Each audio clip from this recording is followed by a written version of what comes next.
جس بندے کا یقین مضبوط ہوتا ہے نا، اللہ اس کے لیے عزت کے نقشوں میں سے، ذلت کے نقشوں میں سے عزت نکال دیتے ہیں، ناکامی کے نقشوں میں سے اللہ اس کے لیے کامیابی نکال دیتے ہیں، کیونکہ اس کا یقین پکا ہوتا ہے۔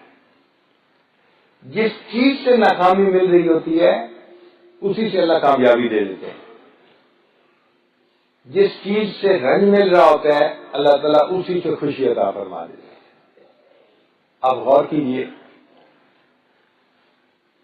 حضرت موسیٰ علیہ السلام کی والدہ، ان کو پانی سے رنج پہنچا، جب بچے کو دریا میں ڈالا تو دل رنجیدہ ہو گیا۔ اب دل رنجیدہ ہونے کا ظاہری سبب کیا تھا؟ پانی بنا، کہ بچے کو پانی میں ڈال رہی ہیں، تو پانی سبب بنا تھا ان کے دل کے غمزدہ ہونے کا۔ اللہ نے فرمایا میری پیاری بندی تو غمزدہ نہ ہو، میں اسی پانی کو تیرے لیے خوشی کا سبب بناؤں گا۔ اللہ چاہتے تو فرعون اور اس کے لشکر کو زمین میں دھسا سکتے تھے، نہیں، اللہ نے فرعون اور اس کے لشکر کو پانی میں ڈبو کے مارا، تو خوشی کا سبب کیا بنا؟ پانی بنا۔ پانی رنج کا سبب بنا تھا، پانی راحت کا سبب بن گیا۔ حضرت یعقوب علیہ السلام کو رنج ملا تھا جب بھائیوں نے کہا کہ جی ہمارے بھائی کو تو بھیڑیا کھا گیا، اور ایک کپڑا لائے تھے،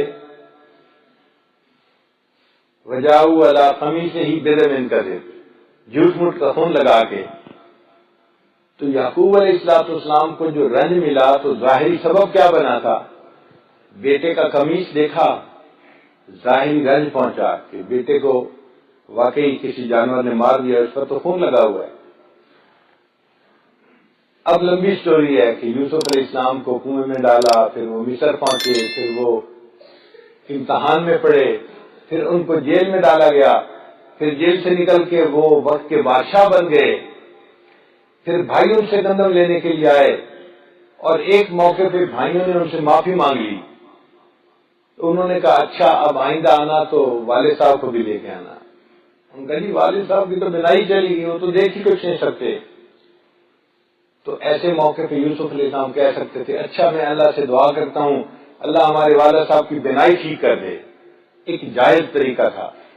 انہوں نے کہا نہیں، والد صاحب کی بینائی چلی گئی ہے، اذهبوا بقمیصی، میرے قمیص کو لے کے جاؤ، والد صاحب کے چہرے پہ لگانا، فرتد بصیرا، اللہ ان کو دوبارہ بینائی عطا فرمائیں گے۔ تو مفسرین نے لکھا کہ قمیص کیوں بھیجی؟ قمیص ذریعہ بنی تھی ان کو رنج ملنے کا، اب اللہ قمیص کو ہی سبب بنانا چاہتے تھے ان کی خوشی ملنے کا۔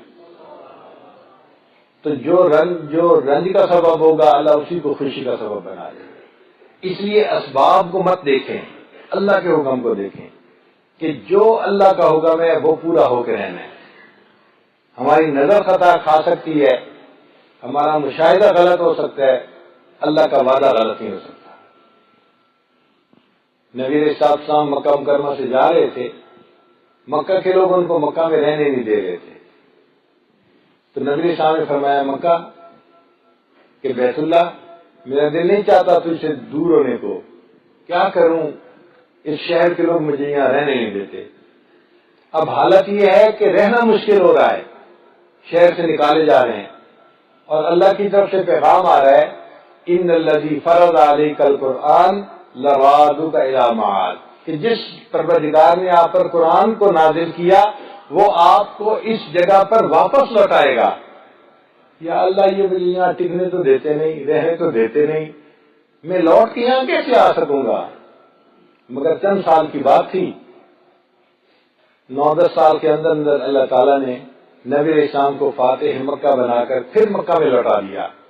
اس وقت نبی علیہ السلام کیا کر رہے تھے؟ نبی علیہ السلام نے فرمایا الحمدللہ وحدہ، سب تعریفیں اس اللہ کے لیے ہیں، انجز وعدہ، اس نے وعدے کو پورا کر کے دکھا دیا، وحدم الاحزاب وحدہ، اور سب جماعتوں کو ایک اللہ نے شکست دے دی، تو نبی علیہ السلام کو اللہ نے پھر فاتح بنا کے دکھا دیا۔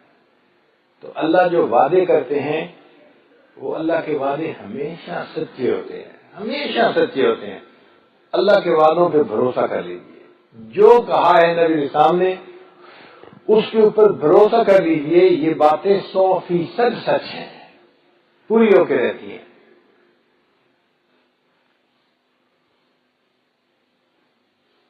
ہمارے اکابرین کا یہ یقین پکا تھا، اس لیے پھر اللہ تعالیٰ نے ان کے علمی فیض کو آگے بڑھا دیا۔ آج دیکھیں ہم لوگ مدارس بناتے ہیں، دعائیں مانگ رہے ہوتے ہیں، یا اللہ مدرسہ چلنے کے لیے کوئی مستقل سبب بن جائے، کوئی مستقل سبب بن جائے، کوئی پکا سبب بن جائے، یہ ہر وقت کی ٹینشن ختم ہو جائے۔ ہم یہ دعائیں مانگ رہے ہوتے ہیں، دوسروں کو بھی کہتے ہیں حضرت دعا کریں کوئی مستقل سبب بن جائے تاکہ یہ ٹینشن ختم ہو جائے۔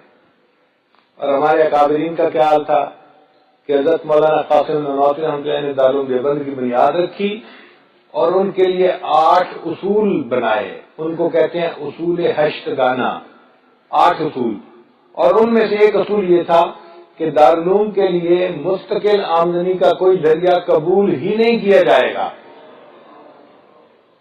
یعنی اگر کوئی کہے گا جی کہ میں ایک مربع وقف کرتا ہوں دارالعلوم کے بچوں کے لیے، تو حضرت نے کہا کہ نہیں، ہم ایسے سبب کو قبول ہی نہیں کریں گے۔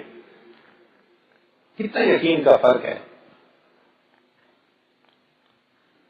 کسی نے کہا کہ حضرت مستقل سبب کو کیوں نہیں قبول کریں گے؟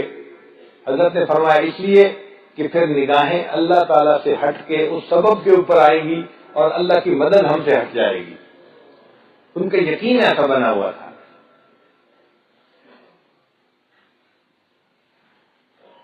اللہ والے محنت کرتے ہیں، اس کی وجہ سے ان کا یقین اللہ کی ذات پہ پکا ہو جاتا ہے۔ رابعہ بصریہ اللہ کی نیک بندی، مہمان آ گئے، مغرب کا وقت ہو گیا، خادمہ کہنے لگی کہ جی مہمان ہیں، کھانے کے لیے کوئی چیز تو ہے نہیں، تو مہمانوں کا کیا کریں گی؟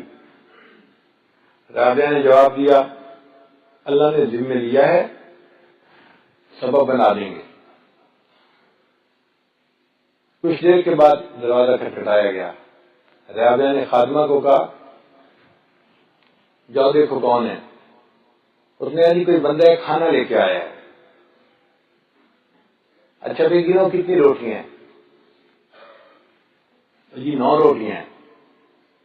رابعہ نے کہا نہیں، یہ ہمارا کھانا نہیں، اس بندے کو واپس بھیج دو، کہو کہ یہ کسی اور کا ہے، ہمارا نہیں ہے۔ خادمہ نے اس آدمی کو واپس بھیج دیا۔ کافی دیر گزر گئی، رات گہری ہونے لگی، خادمہ بھی پریشان کہ بھئی مہمانوں کو کھانا کھلانا ہے، اب کہاں سے آئے گا؟ پھر دروازہ کھٹکھٹایا گیا۔ رابعہ نے خادمہ سے کہا کہ دیکھو کون، کوئی بندہ کھانا لایا ہے، ذرا گنو روٹیاں کتنی ہیں؟ جی روٹیاں 9 ہیں۔ نہیں ہمارا کھانا نہیں، واپس بھیج دو۔ اس نے کہا واپس بھیج دو تو مہمانوں کو کیا کھلانا ہے؟ اس نے کہا میں کہہ رہی ہوں یہ ہمارا کھانا نہیں، یہ کسی اور کا کھانا ہے، میں اس کو قبول نہیں کرتی۔ اس نے کہا کہ مجھے ریزن تو بتائیں، آپ اس کھانے کو واپس کیوں بھیج رہی ہیں؟ رابعہ نے جواب دیا صبح کے وقت میرے گھر میں 1 روٹی تھی میرے پاس، ایک فقیر مانگنے کے لیے آیا اللہ کے نام پر، میں نے وہ پوری روٹی اس فقیر کو دے دی تھی، اور میرے اللہ کا وعدہ ہے من جاء بالحسنۃ فلہ 10 امثالھا، میں 10 گنا لوٹاؤں گا۔ تو اگر میرے پاس اللہ نے روٹیاں بھجوائی ہیں تو وہ 10 ہونی چاہیے، 9 نہیں ہو سکتی۔ خادمہ نے ہاتھ جوڑ دیے، پلیز مجھے معاف کر دے، 1 روٹی میں نے اپنے لیے رکھ لی تھی، وہ 10 ہی ہیں۔ اچھا اگر 10 ہیں تو قبول کر لو، وہ میرا رزق ہے جو اللہ نے مجھے واپس لوٹایا۔ اتنا یقین ہوتا تھا ان کا۔ قرآن مجید میں واقعہ ہے حضرت موسیٰ علیہ السلام کی والدہ کا۔ اب ماں اپنے بچے کے بارے میں کتنی سینسیٹیو ہوتی ہے سب جانتے ہیں۔ اللہ تعالیٰ فرماتے ہیں وَأَوْحَيْنَا إِلَىٰ أُمِّ مُوسَىٰ أَنْ أَرْضِعِيهِ، ہم نے موسیٰ علیہ السلام کی والدہ کی طرف الہام کیا کہ اس بچے کو دودھ پلائیے۔ فَإِذَا خِفْتِ عَلَيْهِ فَأَلْقِيهِ فِي الْيَمِّ، اگر آپ کو ڈر ہو کہ فرعون کے پولیس والے آئیں گے اور بچے کو پکڑ کے چھین کے لے جائیں گے تو اس کو پانی کے اندر ڈال دیجیے۔ یا اللہ، اگر آپ اس بچے کو بچانا چاہتے ہیں تو فرعون کا پولیس والا ہمارے گھر آئے ہی نہ، اور اگر بچانا ہی ہے تو میں اس کو کسی غار میں چھوڑ آتی ہوں، آپ اس کی حفاظت کر دینا۔ اللہ فرماتے ہیں نہیں، میں نے نظر سے تو خلاف کروانا ہے نا، آپ اس بچے کو پانی میں ڈالیے، پھر کیا ہوگا؟ فَلْيُلْقِهِ الْيَمُّ بِالسَّاحِلِ، یہ بچہ جو ہے نا یہ ساحل پہ آ کے لگے گا۔ يَأْخُذْهُ عَدُوٌّ لِّي وَعَدُوٌّ لَّهُ، اس کو وہ پکڑے گا جو اس کا بھی دشمن، اللہ فرماتے ہیں میرا بھی دشمن، یہ دشمن کے ہاتھ میں جائے گا۔ یا اللہ، یہ بچہ دشمن کے ہاتھ میں چلا گیا، وہ تو قتل کر دے گا، وہ تو ہزاروں بچوں کو قتل کروا چکا۔ فرمایا وَلَا تَخَافِي وَلَا تَحْزَنِي، خوف بھی نہ کھانا، دل میں غمزدہ بھی نہ ہونا، إِنَّ رَادُوهُ إِلَيْكَ، ہم اس کو واپس تمہارے پاس لوٹائیں گے، وَجَاعِلُوهُ مِنَ الْمُرْسَلِينَ، ہم نے تو اس کو رسولوں میں سے بنانا ہے۔ اب اور آزاد ہے، اللہ کے وعدے پہ اس نے یقین کر لیا کہ اللہ جب کہتے ہیں واپس لوٹائیں گے تو وہ لوٹا دیں گے۔ چنانچہ اس نے اپنے بچے کو ایک بکسے میں ڈالا اور بکسے کو دریا کے اندر ڈال دیا۔ اب موسیٰ علیہ السلام کی والدہ کی عقل کہہ رہی تھی تیرا بچہ نہیں بنتا، اگر تو بکسے کو ایئر ٹائٹ بنائے گی، واٹر ٹائٹ بنائے گی تو وہ ایئر ٹائٹ بھی بن جائے گا اور سانس گھٹ کے بچہ مر جائے گا، اور اگر بکسے میں سوراخ رکھے گی ہوا کے لیے تو ان سوراخوں سے پانی چلا جائے گا اور بچہ ڈوب کے مر جائے گا۔ تو جو بھی کر لے تیرا بچہ بچتا نظر نہیں آتا۔ آنکھ کہہ رہی تھی کہ تیرا بچہ تیرے ہاتھوں سے گیا، مگر موسیٰ علیہ السلام کی والدہ نے اللہ کی ذات پہ یقین کیا، بچے کو پانی میں ڈال دیا۔ اب غمزدہ دل کے ساتھ واپس گھر آ گئی۔ بکسا جا رہا ہے۔ فرعون اپنی بیوی کے ساتھ دریا کے کنارے سیر کر رہا تھا، چہل قدمی کر رہا تھا، اور اس کے ارد گرد 800 غلاموں کا پہرا تھا، 800 سیکیورٹی گارڈ تھے جو بادشاہ سلامت کی حفاظت کر رہے تھے۔ اب ان لوگوں نے دیکھا کہ ایک بکسا آ رہا ہے تو ایک غلام نے پانی کے اندر جمپ لگایا اور بکسے کو پکڑا اور لے کے آ گیا کہ جی یہ پانی میں تیرتا ہوا آ رہا تھا۔ پھر انہوں نے کہا اچھا اس کو کھولو۔ اللہ تعالیٰ فرماتے ہیں وَأَلْقَيْتُ عَلَيْكَ مَحَبَّةً مِّنِّي، اے میرے محبوب صلی اللہ علیہ وسلم، ہم نے موسیٰ علیہ السلام کے چہرے کے اوپر محبت کی تجلی ڈال دی تھی۔ تو بچے کی آنکھیں اتنی خوبصورت تھیں کہ جو دیکھتا تھا اپنا دل دے بیٹھتا تھا۔ اب جب بکسے کو کھولا گیا تو بکسے میں تو ایک بچہ ہے۔ فرعون تو بنی اسرائیل کے بچوں کو ذبح کروا دیتا تھا، ہزاروں بچوں کو اس نے ذبح کروایا، بیٹیوں کو زندہ چھوڑتا تھا، بچوں کو ذبح کرواتا تھا۔ اب ایک لڑکا سامنے ہے، فرعون کی بیوی کی نظر پڑی، اس نے کہا لا تقتلوہ، آپ نے اس بچے کو قتل نہیں کرنا، عسیٰ ان ینفعنا او نتخذہ ولدا، ہم اس سے نفع پائیں گے، اس کو ہم اپنا بیٹا بنا لیتے ہیں۔ تو جب بیوی نے کہا کہ اس کو قتل نہیں کرنا تو فرعون نے فوراً اپنا فیصلہ بدل دیا کہ ٹھیک ہے اس کو قتل نہیں کرتے۔ آج عورتیں کہتی ہیں کہ یہ ہماری تو خامد بات ہی نہیں مانتے، اتنے بڑے بڑے فرعون بھی اپنی بیویوں کی بات مانتے رہے۔ بیوی نے کہا قتل نہیں کرنا، جی ٹھیک ہے قتل نہیں کرتے، ہوم گورنمنٹ جو کہہ رہی ہے، فیصلہ بدل دیا۔ اور اس کی عقل نے اس کو دھوکہ یہ دیا کہ جب اس بچے کو میں اپنے گھر میں بیٹا بنا کے پالوں گا، یہ مجھ سے کیوں تخت و تاج چھینے گا، یہ تو میرا بیٹا ہوگا۔ اس نے کہا ٹھیک ہے میں اس کو بیٹا بنا لیتا ہوں۔ اب جب بیٹا بنا لیا تو بیٹے کے لیے خوشی کا اظہار بھی کرنا تھا۔ روح المانی میں لکھا ہے کہ فرعون نے خوشی کا اظہار اس طرح سے کیا کہ وہ جو 800 غلام گرد پہرا دے رہے تھے ان سب کو آزاد کر دیا۔ اور ہمیشہ یہ دستور رہا ہے کہ اللہ والے جہاں بھی جاتے ہیں لوگوں کے لیے انسانوں کی غلامی سے، نفس اور شیطان کی غلامی سے آزاد ہونے کا سبب بن جاتے ہیں۔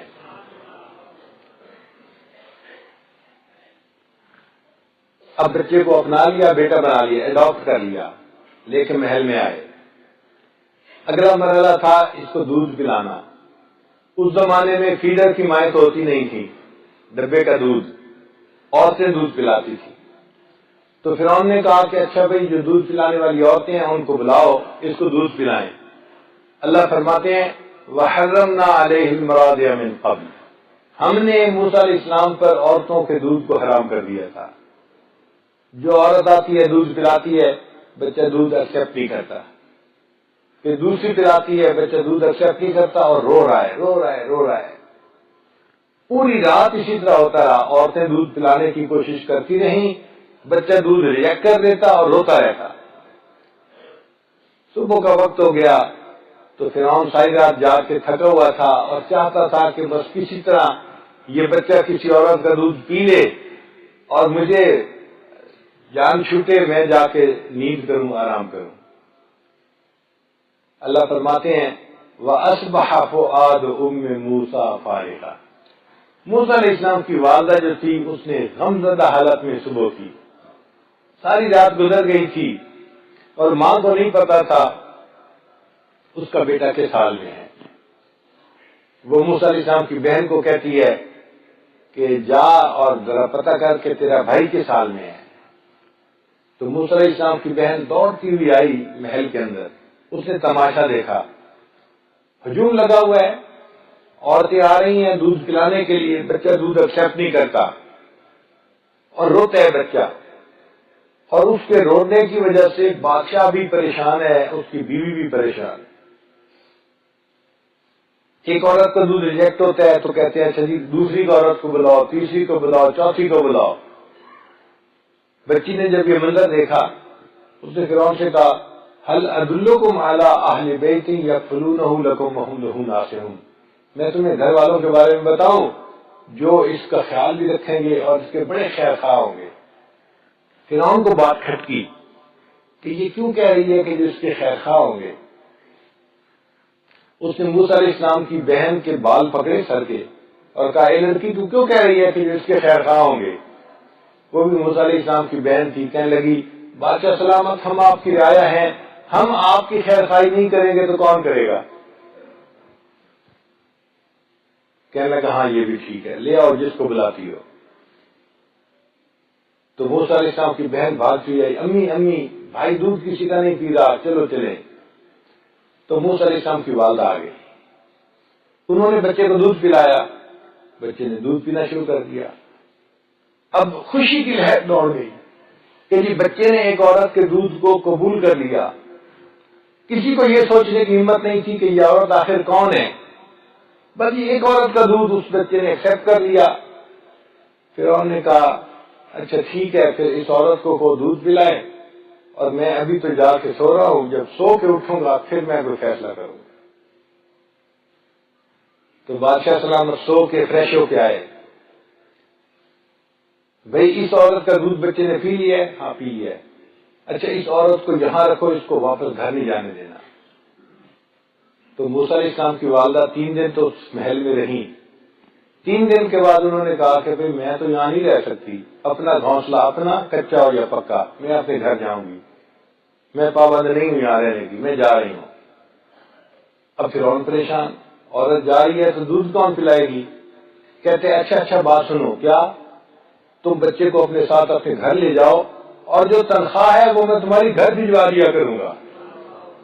اللہ فرماتے ہیں فرددناہ الی امہ، ہم نے موسیٰ علیہ السلام کو لوٹا دیا اس کی ماں کے پاس، کئی تقر عینھا، تاکہ اس کی آنکھیں ٹھنڈی ہوں، ولا تحزن، اور اس کا دل غمزدہ نہ ہو، ولتعلم ان وعد اللہ حق، اور وہ جان لے کہ اللہ کے وعدے سچے ہوتے ہیں۔ اللہ نے موسیٰ علیہ السلام کو ماں کے پاس واپس لوٹا دیا۔ تو اللہ کے وعدے ہمیشہ سچے، ہمیں چاہیے ہم اللہ تعالیٰ کی ذات پہ پکا یقین کر لیں اور جو احکام شریعت ہیں ان کے اوپر یقین کے ساتھ عمل کریں۔ یہ مت دیکھیں کہ عمل کرنے والے کتنے ہیں، ہمیشہ یہ دیکھیں یقین والے کتنے ہیں۔ یقین والوں پر اللہ کی مدد اترتی ہے۔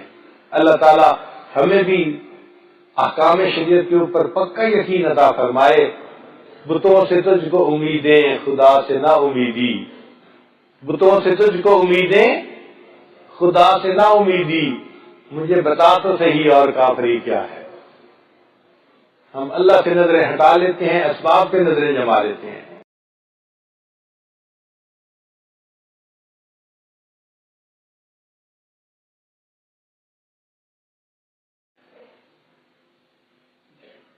پھر تھوڑی دیر کے بعد آسمان پہ بادل آ گئے، یہ ہے عین الیقین، آپ آنکھوں سے بھی دیکھ رہے ہیں۔ پھر جب بارش ہو گئی تو اس کو کہتے ہیں حق الیقین، پکا یقین کہ ہاں بھی بارش ہوئی۔ تو علم الیقین تو سب لوگوں کو حاصل ہوتا ہے، حق الیقین کم لوگوں کو حاصل ہوتا ہے۔ صحابہ رضی اللہ تعالیٰ عنہ نے نبی علیہ السلام کی صحبت پائی، اور اس صحبت کی برکت سے ان کو حق الیقین حاصل ہو گیا تھا۔ یہ حق الیقین ایسا تھا کہ حضرت علی اللہ عنہ فرمایا کرتے تھے کہ مجھے بن دیکھے جنت اور جہنم کا اتنا یقین ہے، اگر میں اپنی آنکھوں سے دیکھ بھی لوں تو میرے یقین میں کوئی اضافہ نہیں ہوگا۔ یعنی بن دیکھے اتنا یقین ہے کہ دیکھ بھی لوں تو یقین میں اضافہ نہیں ہوگا، مجھے اتنا پکا یقین ہے۔ اس لیے صابر لانم ہر معاملے میں اپنی نظر اللہ کی طرف رکھا کرتے تھے، مخلوق کی طرف نہیں رکھتے تھے، کہ ہر کام کو کرنے والا ہمارا پروردگار ہے۔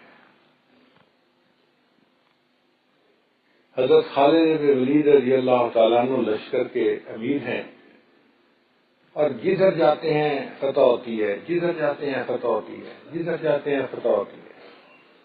این جب فتوحات عروج پر تھیں، حضرت عمر لانو نے ان کو امیری سے معزول کر دیا، اور ایک بندے کو ایک خط دے کے بھیجا اور کہا کہ خالد آپ امارت سے معزول ہو رہے ہیں، جو بندہ آ رہا ہے یہ امیر بنے گا، آپ کے پاس دو آپشن ہیں، اگر وہیں رہنا چاہیں تو ایک عام سپاہی بن کے لڑنا پڑے گا، سپاہ سالار نہیں، ایک عام سپاہی، اور دوسری آپشن یہ کہ اگر میرے پاس آنا چاہیں تو مدینے میں میرے پاس آ جائیں۔ اب چوائس آپ کا ہے، جو کرنا چاہیں۔ خالد رضی اللہ عنہ نے رکا پڑا اور آنے والے بندے کو سپاہ سالار مان لیا، اور خود ایک عام سپاہی بن کے لڑنے کے لیے تیار ہو گئے۔ کسی نے خالد بن ولید اللہ عنہ سے پوچھا کہ حضرت پوری فوج کے آپ سپاہ سالار تھے،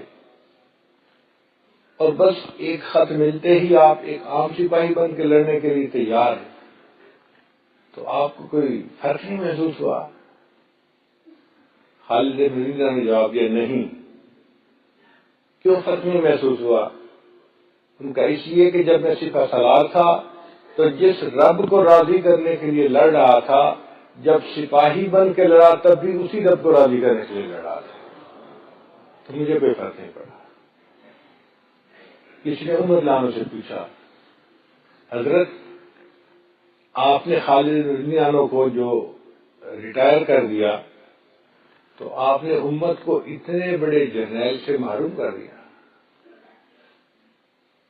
حضرت اللہ نے جواب دیا ہاں آپ ٹھیک کہہ رہے ہو، میں نے امت کو اتنے بڑے جرنیل سے تو محروم کر دیا، مگر میرے ذہن میں کوئی وجہ تھی۔ حضرت کیا وجہ تھی؟ عمر اللہ نے جواب دیا کہ خالد بن ولید جہاں جاتے تھے فتح ہوتی تھی، جہاں جاتے تھے فتح ہوتی تھی۔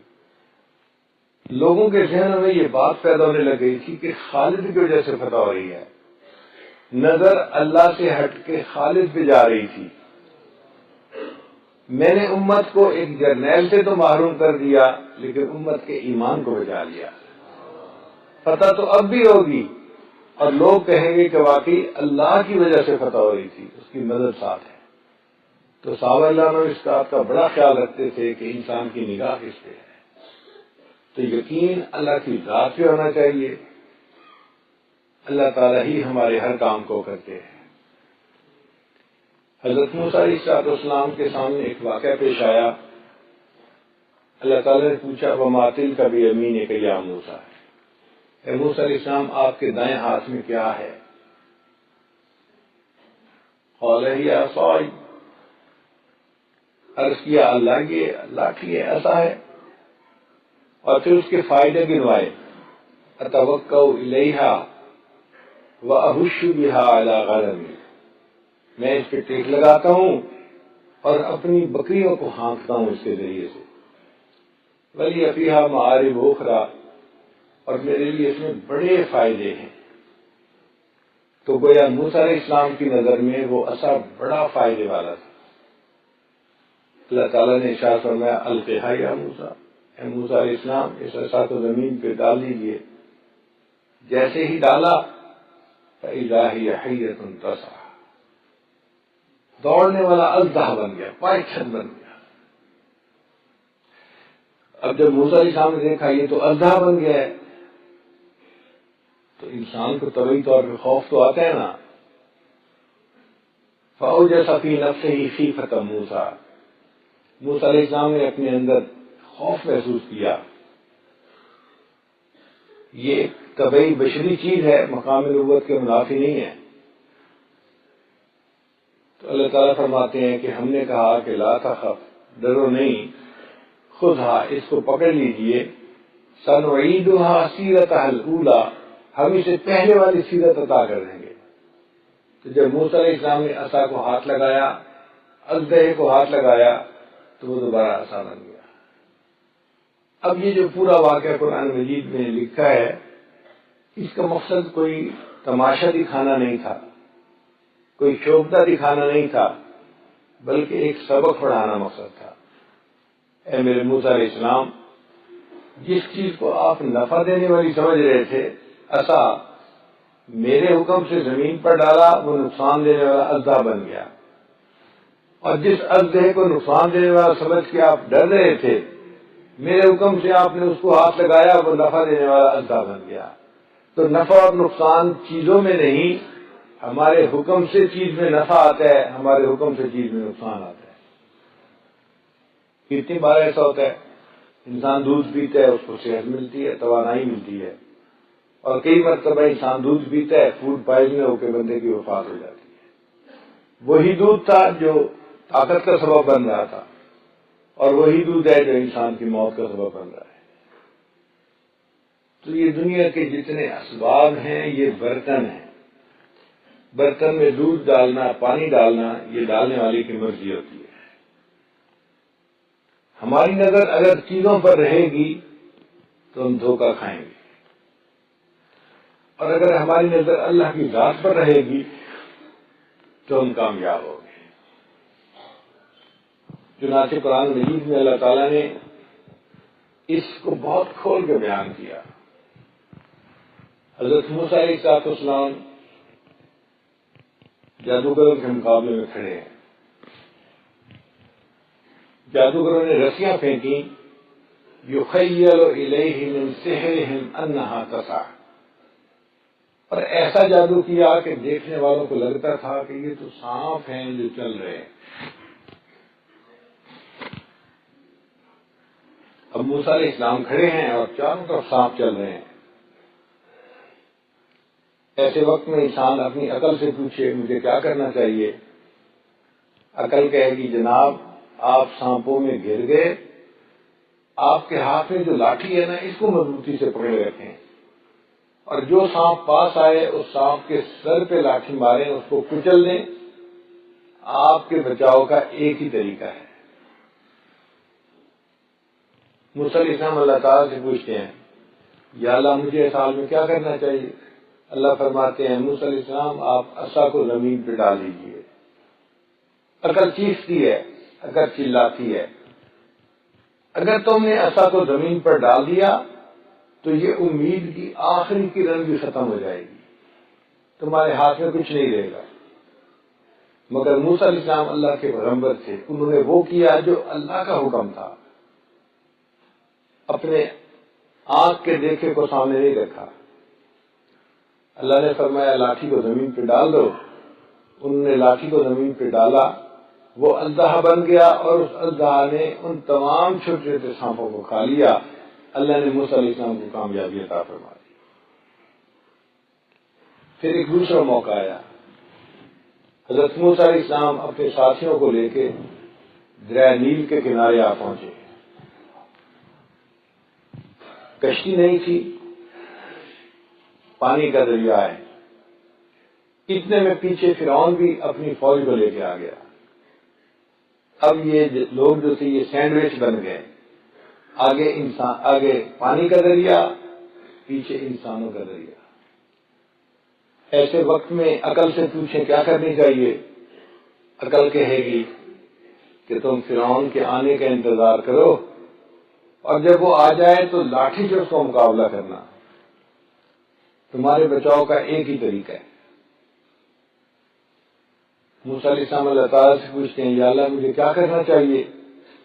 اللہ رب فرماتے ہیں ان اضرب بعصاک البحر. اے میرے پیارے موسیٰ علیہ السلام اس لاٹھی کو پانی پہ ماریے. عقل چیختی ہے، چلاتی ہے، شور مچاتی ہے. عقل کہتی ہے پانی پہ لاٹھی مارنے سے کیا فائدہ ہوگا؟ مارنی ہے تو فرعون کے سر میں مارو تاکہ کچھ تو اس کا نتیجہ نکلے. مگر موسیٰ علیہ السلام نے وہ کیا جو اللہ کا حکم تھا. پانی پہ عصا لگایا. اللہ تعالیٰ نے پانی میں 12 راستے بنا دیے اور پوری قوم کے لیے نکلنے کا راستہ بنا دیا. پھر ایک تیسرا موقع آیا. موسیٰ علیہ السلام اپنی قوم کو لے کے وادی طور میں پہنچے. وہاں پانی نہیں تھا. تو موسیٰ علیہ السلام کے ساتھی حاضر ہو گئے. حضرت پینے کو پانی چاہیے، جینے کو پانی چاہیے. اب ایسے وقت میں عقل سے پوچھیں کیا کرنا چاہیے؟ عقل کہتی ہے تمہارے ہاتھ میں یہ جو لاٹھی ہے نا، اس کو مضبوطی سے پکڑنا اور احتیاط سے گڑا کھودنا لاٹھی سے. مگر اس بات کا خیال رکھنا کہ لاٹھی ٹوٹ نہ پائے. اگر یہ لاٹھی ٹوٹ گئی تو پھر امید کی آخری کرن بھی ختم. موسیٰ علیہ السلام نے اللہ تعالیٰ کی طرف رجوع کیا. یا اللہ اس حال میں مجھے کیا کرنا چاہیے؟ اللہ تعالیٰ فرماتے ہیں ان اضرب بعصاک الحجر. لاٹھی کو پتھر پہ دے مارے. عقل پھر شور مچاتی ہے. اگر لاٹھی کو پتھر پہ مارا لاٹھی ٹوٹ جائے گی پھر تم گڑھا بھی نہیں کھود سکو گے. مگر موسیٰ علیہ السلام نے وہ کیا جو اللہ کا حکم تھا. جیسے ہی پتھر پہ لاٹھی ماری اللہ نے چشمہ جاری فرما دیا، بنی اسرائیل کو پانی مل گیا. تو ان تینوں واقعات سے پتہ چلتا ہے کہ موسیٰ علیہ السلام نے نظر پہ یقین نہیں کیا، خبر پہ یقین کیا. تو ہمیں بھی نظر پہ یقین نہیں کرنا چاہیے، خبر پہ یقین کرنا چاہیے. نظر کہتی ہے کہ بینک سے سود کا قرضہ لے کر کاروبار کرو گے تو کاروبار چل پڑے گا. خبر کہتی ہے کہ نہیں، تمہارے کاروبار میں اگر سود شامل ہو گیا تو تمہارا کاروبار برباد ہو جائے گا. ہم نے اپنی زندگی میں کتنے لوگوں کو بینک رفت ہوتے ہوئے دیکھا ہے. کس وجہ سے ہوتے ہیں؟ سود کی وجہ سے. سودی کام کاروبار کرنا اللہ تعالیٰ اور اس کے رسول سم سے جنگ کرنے کے معنی ہے. پکا یقین ہونا چاہیے. نظر غلط دیکھ سکتی ہے، خبر غلط نہیں ہو سکتی. اس لیے ہم اگر شریعت کے اوپر استقامت کے ساتھ عمل کریں گے تو اللہ تعالیٰ ہمیں کامیابی دیں گے. سینکڑوں سال کے تجربے غلط ثابت ہو جاتے ہیں اور اللہ کی بات پوری ہو کے رہتی ہے. دو باتیں اصول والی ہیں کہ اللہ تعالیٰ کے ہاں جیسی کرنی ویسی بھرنی. اس کو کہتے ہیں جزاء من جنس العمل، کہ جیسا عمل ویسی جزا. قرآن مجید میں اس کی مثالیں ملتی ہیں. ایک جگہ اللہ تعالیٰ ارشاد فرماتے ہیں نہیں جانتا کوئی بھی کہ اللہ نے ان کی آنکھوں کی ٹھنڈک کے لیے جنت میں کیا تیار کر رکھا ہے. اب ایک طالب علم کے ذہن میں سوال پیدا ہوتا ہے کہ اللہ تعالیٰ یہاں یہ فرماتے کوئی نہیں جانتا کہ انسان کے دل کی لذت کے لیے ہم نے جنت میں کیا تیار کر رکھا ہے. یہ آنکھوں کا مسئلہ کیا آ گیا یہاں کہ ان کی آنکھوں کی ٹھنڈک کے لیے ہم نے کیا تیار کر رکھا ہے. تو مفسرین نے اس کا جواب دیا کہ یہ تہجد گزاروں کا تذکرہ ہے، اور جو تہجد گزار بندہ ہوتا ہے رات کو جاگنے کی وجہ سے اس کی آنکھیں نیند کو ترس رہی ہوتی ہیں. کیونکہ آنکھیں نیند کو ترستی تھیں دنیا میں، اللہ نے جنت میں وہ نعمتیں عطا فرمائیں جو اس کی آنکھوں کی ٹھنڈک کا باعث بنے گی. بنی اسرائیل پر عذاب آیا، اللہ نے ان کی شکلوں کو مسح کر دیا. طالب علم کے ذہن میں سوال کرتا ہے کہ شکلوں کو کیوں مسح کیا گیا؟ مفسرین نے لکھا کہ وہ لوگ اللہ کے حکم کو مسح کر رہے تھے. اللہ تعالیٰ کی طرف سے حکم تھا کہ تم ہفتے کے دن مچھلی نہیں پکڑ سکتے، یوم السبت کو مچھلی نہیں پکڑو گے. تو شروع میں تو قوم یہود نے اس پر عمل کیا، مگر پھر مشکل میں پڑ گئے. ہفتے کے دن مچھلیاں اوپر پانی کی سطح کے اوپر ہوتی ہیں، اور یوں لگتا کہ یہ تو آرام سے ہاتھ سے ہی پکڑی جائیں گی، اور پکڑنا منع تھا. تو انہوں نے اس کا طریقہ کیا نکالا کہ ہفتے کے دن مچھلیاں پکڑتے نہیں تھے، دریا کے قریب چھوٹے چھوٹے گڑھے بنا لیے تھے، ان مچھلیوں کو پش کر کے ان گڑھوں کے اندر بھیج دیتے تھے، اور پھر باقی دنوں میں اس کو پکڑ لیتے تھے. تو یہ اللہ کے حکم کو مسخ کرنے والی بات ہو گئی نا، کہ یہ دیکھنے میں تو ہم ہفتے کو نہیں پکڑ رہے، مگر مچھلیوں کو ایک چھوٹی جگہ پہ لے آتے تھے تاکہ پکڑنا آسان ہو جائے.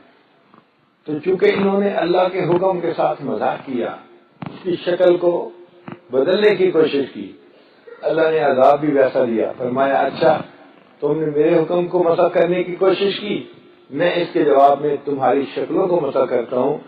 قلنا لهم كونوا قردة خاسئين، اللہ فرماتے ہیں اب تم پھٹکارے ہوئے بندر بن جاؤ. تو شکلوں کو مسخ کر دیا، جیسا عمل تھا ویسی ان کو سزا ملی. قرآن مجید میں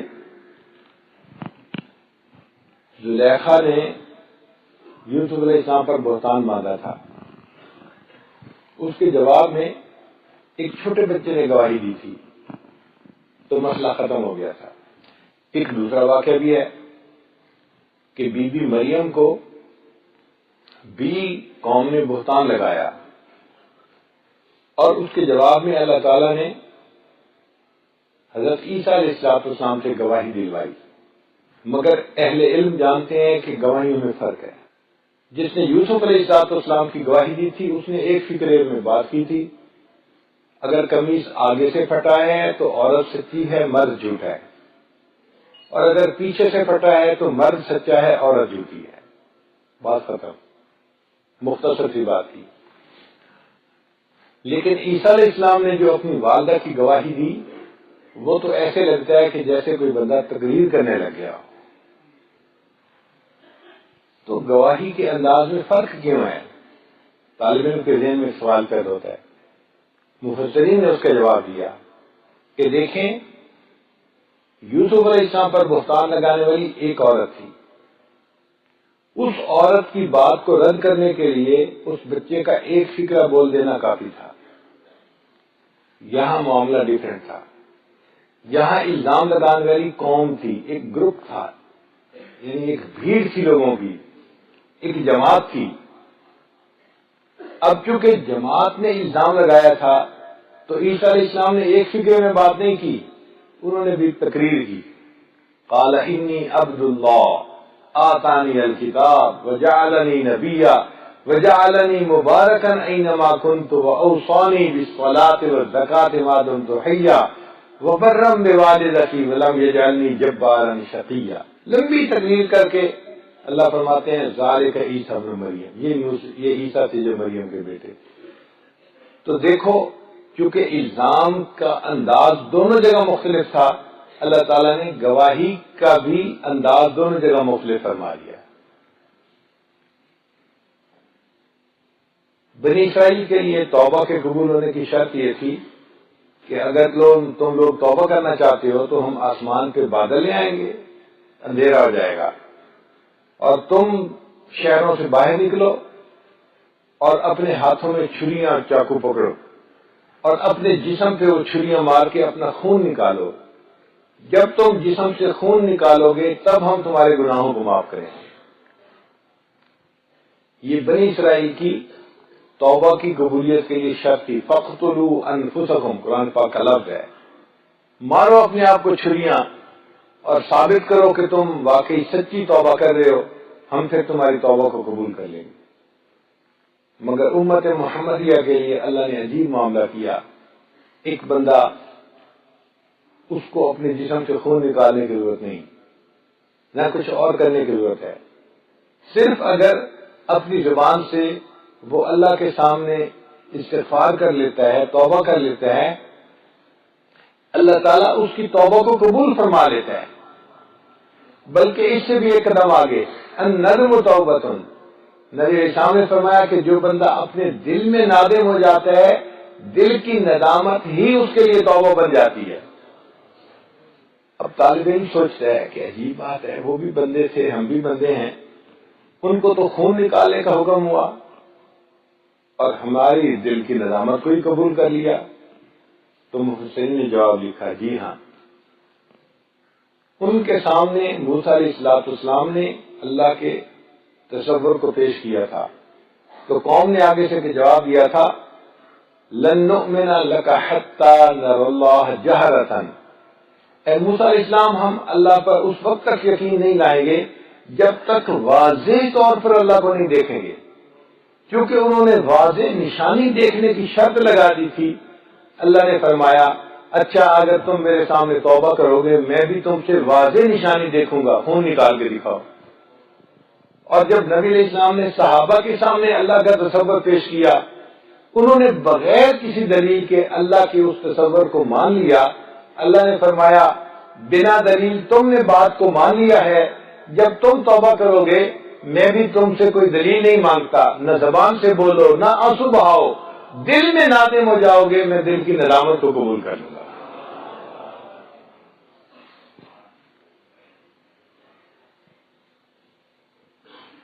ابرہہ اپنے لشکر کو لے کے بیت اللہ کو گرانے کی نیت سے آیا. وہ ہاتھیوں پہ سوار ہو کے آیا تھا. اللہ تعالیٰ نے اس کے لیے ابابیل کو بھیجا، چھوٹے چھوٹے پرندے تھے، ننھے منھے پرندے. انہوں نے کنکریاں پھینکی اور پورے لشکر کو کھائے ہوئے بھوسے کی مانند بنا لیا. اب طالب علم کے ذہن میں سوال پیدا ہوتا ہے کہ لانے والا ہاتھیوں کو لے کے آیا ہے، اللہ تعالیٰ چاہتے تو ہاتھیوں کو زمین میں دھسا دیتے، یا اللہ تعالیٰ کوئی اور طریقہ اختیار فرماتے. اللہ تعالیٰ نے پرندوں کو کیوں حکم دیا کہ ان کو مارو؟ تو مفسرین نے اس کے دو جواب دیے ہیں. بعض مفسرین نے کہا کہ ہاتھیوں میں جانوروں میں جو ہاتھی ہے نا، یہ بہت زیادہ مضبوط جانور ہوتا ہے، طاقتور جانور ہوتا ہے. چنانچہ ایک مرتبہ اخبار میں خبر چھپی کہ ایک ہاتھی پر 5 شیروں نے حملہ کیا اور وہ 5 گھنٹے تک یا 6 گھنٹے تک اس ہاتھی کو گرانے کی کوشش میں لگے رہے. رات گزر گئی، ہاتھی کو گرا نہیں سکے. اتنا مضبوط جانور ہے کہ 5 شیر مل کر بھی اس ہاتھی کو زمین پہ نہیں گرا سکے. ہاتھی کی طاقت کا شاید ہمیں اندازہ ہی نہیں ہے. ایک مرتبہ ہمیں اس کا تجربہ ہوا. امریکہ میں میں اپنے گھر والوں کے ساتھ سفر کر رہا تھا اور میرے چھوٹے چھوٹے بچے بھی ساتھ تھے. بچوں کی عمر 5-7 سال کی تھی، اس وقت چھوٹے چھوٹے تھے. ہمارے قریبی ساتھی ہیں حافظ سہیل صاحب، وہ گاڑی چلا رہے تھے. ہم نیو یارک سے واشنگٹن کی طرف جا رہے تھے ہائی وے کے اوپر. ایک جگہ پہ پہنچ کے وہ مجھے کہتے ہیں کہ حضرت اگر آپ اجازت دیں تو یہاں جو نیکسٹ ایگزٹ آ رہا ہے نا، اس کے بالکل ساتھ ایک بڑی جگہ ہے اور وہاں پہ اس وقت بند ہونے کا ٹائم آ گیا، شام کا وقت ہے، اور شام کے وقت میں وہ جانوروں کا کوئی نہ کوئی کرتب دکھاتے ہیں، تو ہم 5 منٹ کے لیے رک جاتے ہیں اور جانوروں کا کرتب دیکھ کے چلے جائیں گے۔ جب انہوں نے یہ کہا تو میں نے کہا کہ حافظ صاحب، مرغ دل را گلشنے بہتر سے کوئے یار نے، طالب دیدار را ذوق گل و گلزار نے۔ جو محبوب کے دیدار کا طالب ہوتا ہے اس کو گل و گلزار سے کوئی واسطہ نہیں ہوتا، چھوڑو کیا ہے۔ جب آگے گئے تو سیف اللہ صاحب، ابو جی جانور کا ہم نے کرتب ہی دیکھنا ہے، کوئی ناجائز چیز تو نہیں ہے۔ پھر دوسرے نے بھی کہنا شروع کر دیا، پھر بیٹی چھوٹی تھی اس نے بھی کہنا شروع کر دیا۔ جب تینوں بچوں نے کہا کہ مسئلہ تو 5-10 منٹ کے رکنے کا ہے اور تو کوئی مسئلہ نہیں، کوئی شرعی کا بات تو ہے نہیں، تو آپ کیوں نہ کر رہے ہیں؟ تو میں نے بچوں کے اصرار پر کہہ دیا ٹھیک ہے بھائی آپ رک جائیں۔ جیسے ہی کہا حافظ صاحب نے اسی وقت ٹرن لیا، بالکل ہم اس ایگزٹ کے اوپر تھے، اور ہم 2 منٹ میں وہ جو جانوروں کا ایک بڑا انہوں نے جگہ بنائی تھی وہاں پہنچ گئے۔ ہم گاڑی کے اندر ہی بیٹھے بیٹھے ایک عجیب منظر دیکھ رہے تھے۔ ایک ہاتھی تھا جس کو انہوں نے بیلٹ ڈال کے اتنا موٹا رسہ، اور وہ رسہ میرے خیال ہے کوئی 2-3 فرلانگ لمبا ہوگا، لمبا ایک دور تک گراؤنڈ تھا جس میں رسہ پھیلا ہوا تھا، اور اس میں جتنے تماشائی تھے شاید وہ کئی ہزار ہوں گے، وہ اس رسے کو پکڑ کے کھڑے تھے۔ بعد میں ہمیں پتہ چلا کہ یہ اصل میں ہاتھی کے ساتھ رسہ کشی کا منظر وہ دکھاتے ہیں۔ اب ہزاروں مرد عورت اس رسے کو پکڑ کے کھڑے ہیں، انہوں نے ہاتھی کو پیچھے کھینچنا تھا اور ہاتھی نے ان کو آگے کھینچنا تھا۔ خیر سپیکر پہ ایک بندے نے اعلان کیا کہ آج لوگوں کی تعداد بہت زیادہ ہے، اور ہمیں امید ہے کہ آج یہ لوگ ہاتھی کو پیچھے کھینچ لیں گے اور تاریخ بنا لیں گے، اور آج کی ڈیٹ لکھی جائے گی کہ آج کی ڈیٹ میں تماشائی ہاتھی سے جیت گئے، اور آپ لوگوں نے اس ہاتھی کو 13 سٹیپ واپس لے کے آنا ہے، پیچھے کھینچنا ہے 13 سٹیپ، ہاتھی آگے کھینچے گا، آپ نے اس کو 13 سٹیپ پیچھے کھینچنا ہے۔ اور اب شروع ہوتا ہے، جیسے انہوں نے کہا کہ اب یہ مقابلہ شروع ہوتا ہے، تو ہم نے دیکھا کہ لوگ تو رسے کو ایسے کھینچ رہے تھے، ہاتھی ایک قدم پیچھے ہٹا، پھر دوسرا ہٹا، پھر تیسرا ہٹا، پھر چوتھا ہٹا، پھر وہ 12 قدم ہٹ گیا۔ جب 12 قدم ہٹ گیا تو اس بندے نے پھر اعلان کیا 1 قدم باقی ہے، اگر آپ لوگ پورا زور لگا کے 1 قدم اس کو پیچھے کھینچ لیں تو ایک نئی تاریخ شروع ہو جائے گی، نئی تاریخ لکھی جائے گی۔ اب تو لوگوں نے زور لگانے کی انتہا کر دی۔ جب سب لوگ پورا زور لگا رہے تھے نا، ہاتھی نے چلنا شروع کیا، اور جیسے تنکے کے ساتھ چیونٹیاں ہوتی ہیں نا، ساتھ ہی کھنچ جاتی ہیں، اس نے سارے ہزاروں لوگوں کو کھینچ کے آگے کر دیا۔ بعد میں پتہ چلا کہ انہوں نے ہاتھی کو سکھایا ہوا تھا کہ تم نے ان کے زور لگانے پہ 12 قدم ہٹنے ہیں، 13واں نہیں ہٹنا۔ اتنا مجمع بھی اس ہاتھی کو 1 قدم پیچھے نہ ہٹا سکا، اور ہاتھی نے ان سب کو گھسیٹ کے آگے کر دیا۔ ہمیں طاقت کا اندازہ ہوا کہ ہاتھی کے اندر کتنی طاقت ہوگی، ہزاروں آدمی اس کو پیچھے نہ ہٹا سکے۔ تو مفسرین نے لکھا کہ چونکہ جانوروں میں ہاتھی بڑا طاقتور ہے، تو اللہ تعالیٰ نے فرمایا ابرہا تم جانوروں میں سے سب سے زیادہ طاقتور جانور کو لے کے آئے ہو، میں تمہارے مقابلے میں سب سے نازک جان کو لے کے آؤں گا۔ یہ چھوٹا سا پرندہ جو ہے یہ نازک جان ہوتی ہے، تو میں چھوٹے سے پرندوں کو لاؤں گا، اور میں ایک کمزور جان سے اتنے طاقت والے جانور کو مروا کے دکھا دوں گا۔ تو اللہ تعالیٰ نے اس کے طاقتور جانوروں کو ایک کمزور پرندے سے شکست دلوا کے دکھا دیا۔ یہ جواب بھی بہت اچھا ہے، مگر ایک جواب اس سے بھی زیادہ اچھا ہے، وہ مفسرین نے لکھا ہے۔ وہ فرماتے ہیں کہ اصل وجہ یہ تھی کہ ابرہا اللہ کی بنائی ہوئی ترتیب کو الٹنے کے لیے چلا تھا، اللہ کی ترتیب کیا تھی کہ بیت اللہ اللہ کے ساتھ اللہ کے ہاں عزت والی جگہ ہے، وہ اس کو گرا کے مٹانا چاہتا تھا اور اس کے بجائے یمن کے اندر ایک نئی جگہ بنا کے اس کو عزت دلانا چاہتا تھا۔ تو ترتیب الٹ گئی نا کہ جس کی کوئی عزت نہیں اس کو عزت دلوانا چاہتا ہے، اور جس کو اللہ نے عزت دی اس کی عزت کو گھٹانا چاہتا ہے۔ تو یہ اللہ تعالی کی ترتیب کو الٹنے کے لیے چلا تھا۔ اللہ نے فرمایا ابرہا تم میری بنائی ہوئی ترتیب کو الٹنے کے لیے چلے ہو، چلو آج میں بھی اپنی ترتیب کو بدل دیتا ہوں۔ ترتیب کو کیا بدل دیتا ہوں کہ عام ترتیب تو یہ ہے کہ انسان صیاد ہوتا ہے اور پرندہ اس کا نشانہ، اس کا شکار ہوتا ہے، صید ہوتا ہے۔